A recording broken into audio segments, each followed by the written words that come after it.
Lo que quisiera compartirles es cómo está ahí en la forma de redes neuronales pueden ser aplicadas para diferentes aspectos relacionados con la investigación y en particular sobre el mejoramiento genético y la identificación de caracteres subjetivos.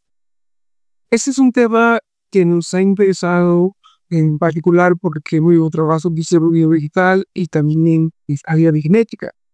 Aunque yo no he hecho mejoramiento genético, pero estoy interactuando generalmente con compañeros que están haciendo estudios de cómo generar materiales más resistentes a la sequía, o mayor rendimiento, mayor productividad o resistencia a enfermedades. Entonces el tema que tocaría de una manera rápida es cómo algunos algoritmos pueden ser utilizados en genómica, en genómica y en la producción de datos ambientales. En particular, nos vamos a centrar, hay muchos tipos de algoritmos de redes neuronales o neural networks.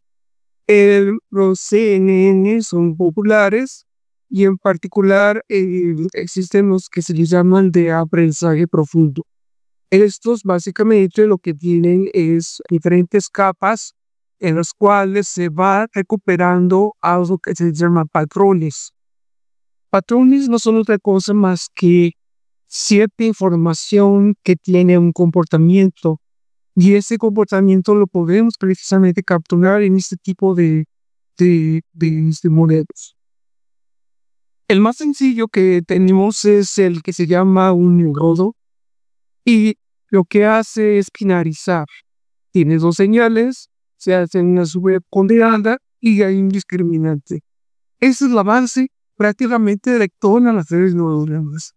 Y podemos ver que ya de forma avanzada existen diferentes capas en estos sistemas de redes neuronales convolucionales, en donde lo que tenemos con nodos, tenemos relaciones entre nodos, tenemos capas, y al final tenemos una comparación si es un método supervisado con los datos observados.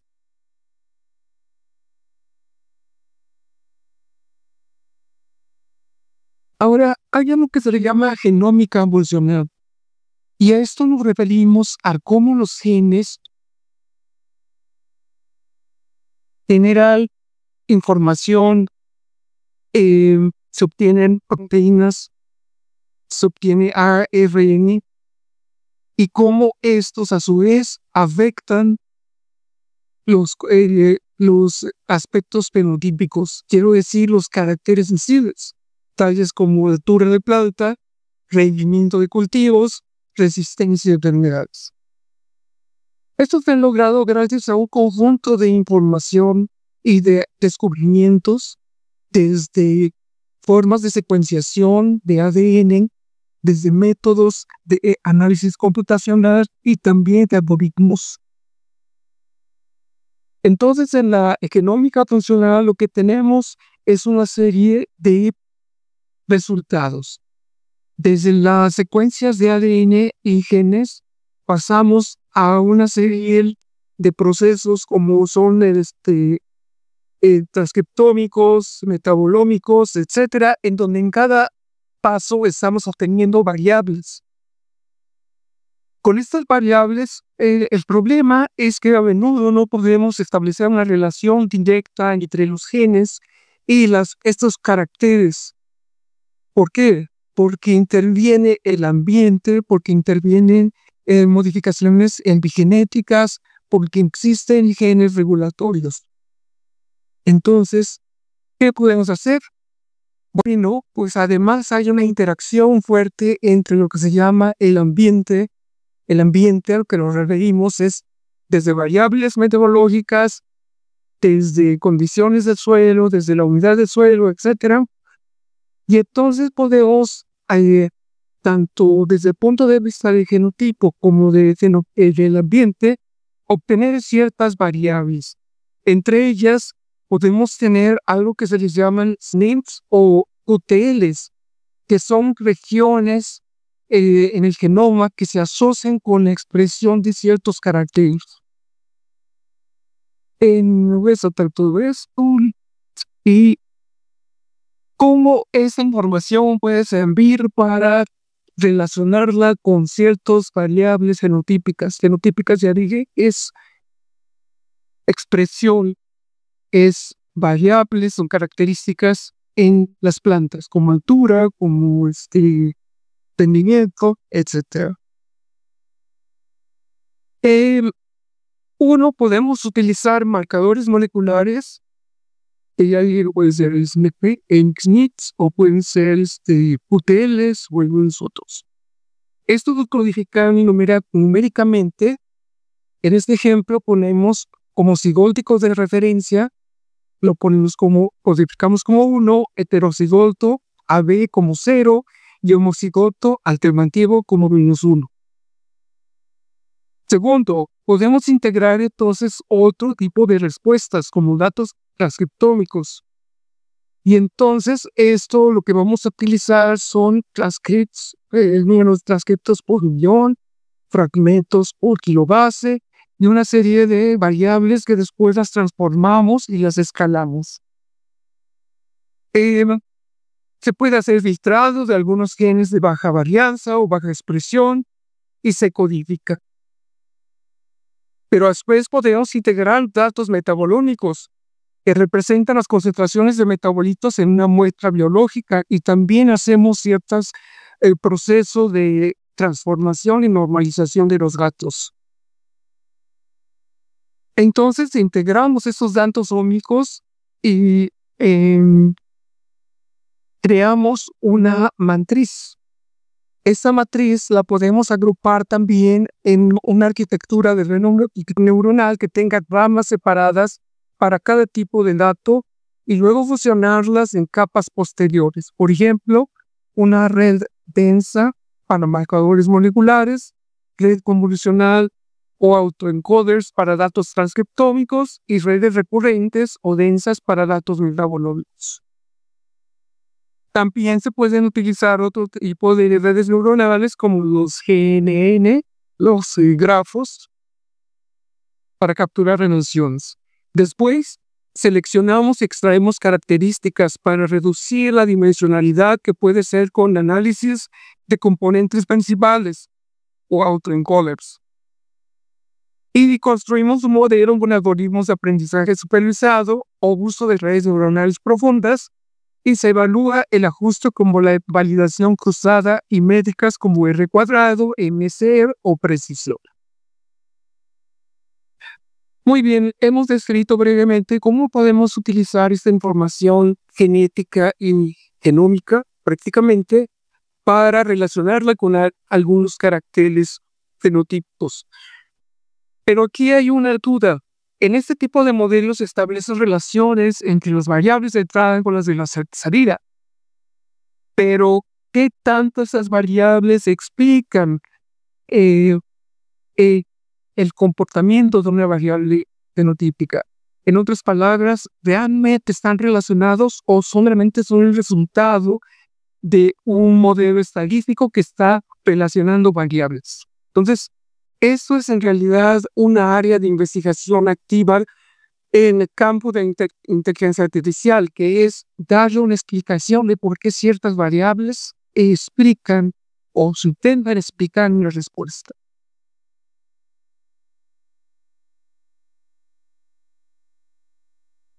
En realidad, en la literatura encontramos un gran número de programas, de redes neuronales, etcétera, que ya están destinadas a evaluar o entender algunos de los procesos genómicos.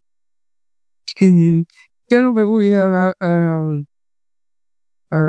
acabar mucho en esta parte, pero quiero decir que ya existen redes neuronales específicas para ciertas actividades en el análisis del genoma. Por ejemplo, está este modelo que se llama SGEN, que modela con precisión las respuestas celulares a perturbaciones que infecciones a través de diferentes tipos celulares, estudios y especies. O sea, lo importante en este modelo es que puede generalizar. Lo que sigue y que dijimos interactúa con el genoma para la determinación de aspectos fenotípicos es el ambiente. Y de hecho, en algunos artículos se ha encontrado que se acuña una nueva nombre a lo que sería el efecto del ambiente y lo llaman enviónica o envirotipado. No estoy seguro si, por ejemplo, el doctor Rivera, que ha trabajado por muchos años con el microclima, estaría de acuerdo con un término pero bueno, después me comentará. Las variables ambientales aplicativas suelen incluir características como la temperatura, el tipo de suelo y la precipitación. Entonces hablamos que están en interacción con el genoma de alguna manera. Y estas interacciones no lineales entre genes y factores ambientales pueden ser capturadas mediante métodos adecuados de aprendizaje automático.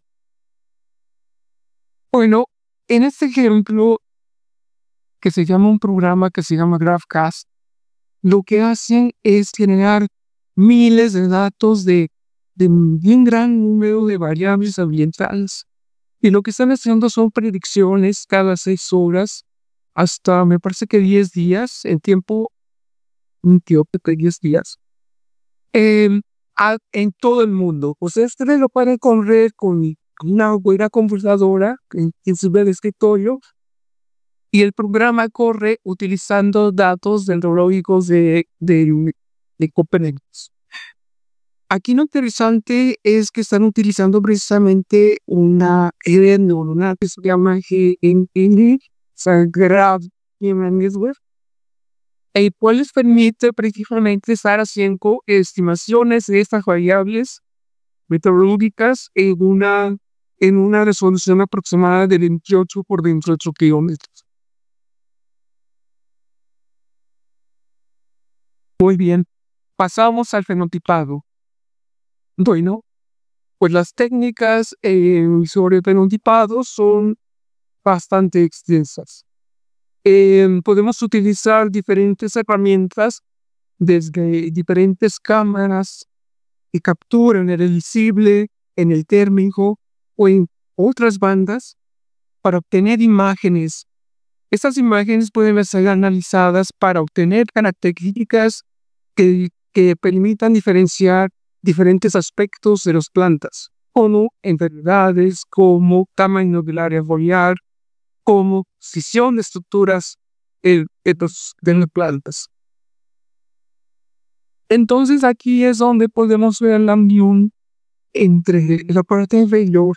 Podemos ver todo lo que se requiere hacer desde un manejo de las imágenes para después poder extraer características, y esas características nos sirvan para o relacionarlas o tratar de encontrar la relación con el genotipado. Entonces, una opción es utilizar diferentes herramientas de análisis de imágenes para obtener estas características. Y estas características pueden ser de color, pueden ser de tamaño, forma, etc. Y la diferencia entre el aprendizaje profundo y el aprendizaje automático es que en el aprendizaje automático necesitamos primero extraer características que se pueden correlacionar con las variables que nos interesan. Pero en el caso de una red neuronal profunda, nosotros ingresamos una imagen y obtenemos un resultado. No necesitamos extraer características de uno por uno. Eso es lo que podríamos, que muy a menudo necesitamos hacer. En la primera imagen de la izquierda, partiendo de la izquierda hacia la derecha, tenemos un caso de interés: clasificar o identificar. Ahí estamos identificando lo que sería una planta de maíz. La siguiente imagen nos permite, aparte de clasificar, identificar su localización. Luego viene una tercera opción que es la detección de objetos. Luego la segmentación semántica, que quiere decir que la clasificación se hace a nivel de píxel. Y finalmente una instancia de segmentación en donde podemos ya descubrir plantas de la misma categoría, plantas de maíz, pero en diferente posición. Entonces, aquí casi no se notan, pero es una lista de modelos que se han utilizado desde para clasificar imágenes, para identificar objetos o para hacer segmentación semántica, es decir, píxel por píxel. Un ejemplo que voy a poner es el uso de esta red neuronal que se llama If-Alten, que trata de predecir el rendimiento de trigo basado en datos genómicos. Entonces, podemos ver en la gráfica inferior derecha cómo el programa supera a otras arquitecturas de redes neuronales o de aprendizaje neuronal. Entonces aquí vemos gráficamente o en imágenes cómo es el proceso de identificación, en este caso de espigas de trigo. Realmente es bastante sorprendente cómo se logra una alta precisión, pero este mismo modelo se aplicó inclusive para mazorcas de maíz. Y podemos observar en la parte inferior derecha cómo están en color rojo, rosa, en la identificación de cada grano de maíz. O sea, eso creo que es bastante útil en el proceso de datos para que puedan ser útiles en el mejoramiento genético. ¿Qué variables y qué tipos de modelos, en qué plantas se están utilizando estos modelos? Pues podemos ver aquí en los cuadros, son muchos cuadros, pero lo que quiero presentar es básicamente que ya hay un gran número de variables fenotípicas en las cuales se pueden obtener ya a través de análisis de imágenes, desde grosor de frutos, desde posición, desde crecimiento, área foliada, etc. Vemos en este otro ejemplo también inclusive enfermedades de diferentes especies, en estrés abiótico, precisión de la madurez del fruto, etc. Entonces, dijéramos que el potencial de uso de esta tecnología pues es bastante amplio, ¿no? Aquí presentamos otras ya aplicaciones que han producido diferentes autores para diferentes cultivos. Perdón, pero me pasó un poco rápido. ¿Quiénes están haciendo fenómica? Aquí presento un mapa mundial en donde se están ubicando las principales instituciones que se dedican a la fenómica.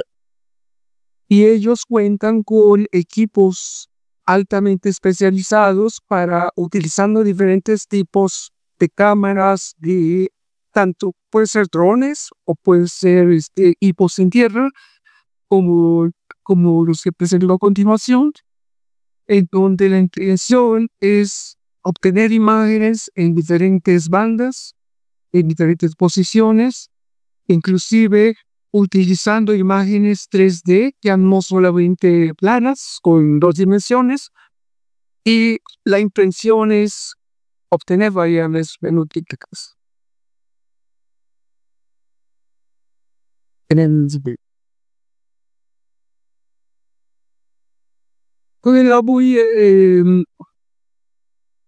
Podríamos decir que en fisiología vegetal también algunos estudiantes están haciendo pequeños intentos para hacer sistemas automatizados de fenotipado. En este caso es un diagrama de cómo opera una cámara, un sistema de cámaras de kits y cámaras de crecimiento que son precisamente automatizados, en donde se están midiendo, entre otras variables, pues la humedad relativa y la temperatura, y pues es un eh, es algo que puede seguirse desarrollando en nuestra institución.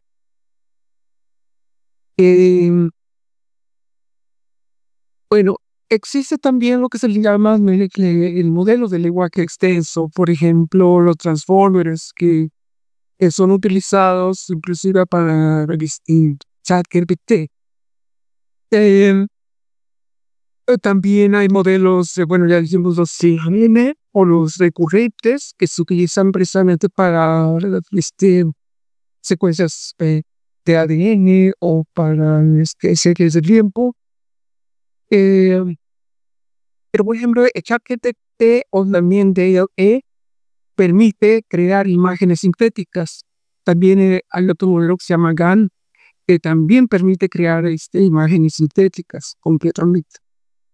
También, por ejemplo, existe un programa que se llama GitHub Copilot, que permite a los usuarios interactuar mediante texto para escribir código, lo cual sería muy importante para generar nueva adecuar diferentes modelos. Sin embargo, el uso de esta tecnología para escribir artículos científicos, redactar proyectos o generar código plantea serias cuestiones éticas, y la dependencia excesiva de esta herramienta podría afectar la integridad académica, la originalidad, la transparencia del investigación. Que al final de cuentas, lo que llamamos inteligencia artificial, pues solamente es una fase o una variable o pocas variables de lo que significa la inteligencia humana. Porque la inteligencia humana, pues, considera la creatividad como una de las principales características, lo cual todavía estos sistemas no lo tienen.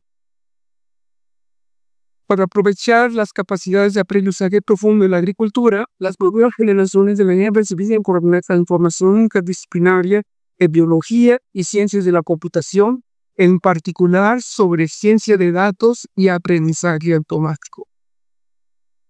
Entonces, yo les mostré hace un momento pues un gran número de aplicaciones y de redes neuronales que pueden servir para diferentes propósitos, desde el genotipado hasta el fenotipado, inclusive para obtener variables ambientales. Pero la pregunta es, ¿estamos ya adecuándonos en la educación institucional, y en particular, voy a hablar del colegio de posgraduados, porque creo que, al igual como es un requisito conocer la estadística básica, como hay diseños experimentales o análisis estadísticos básicos, también yo creo que es tiempo de que incluyamos ya que esta tecnología es el reconocimiento de patrones que nos ayuda a entender el comportamiento de variables de interés tanto genómico como fenómico, y esto también se aplica a otras áreas, ¿no? Muchas gracias.